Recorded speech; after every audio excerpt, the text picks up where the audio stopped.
قديش طلبوا منك الشركة؟ ماشي طاولة ولا فرق. العرض الاستبدال مجانا لأول مرة بتركيا. أول المستفيدين من عرض استبدال الجهاز القديم بجهاز جديد مجانا السيد رفعت سلخو.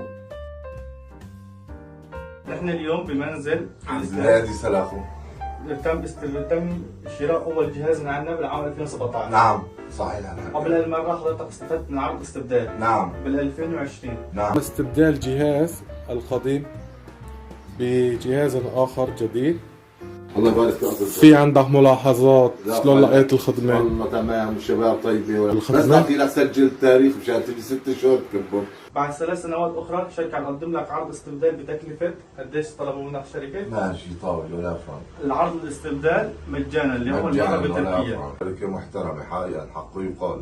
شركتنا لها فرع 24 فرع بالولايات التركية وشمال سوريا. بتعاملنا من المنتج إلى المستهلك مباشرة بدون أي تكاليف إضافية.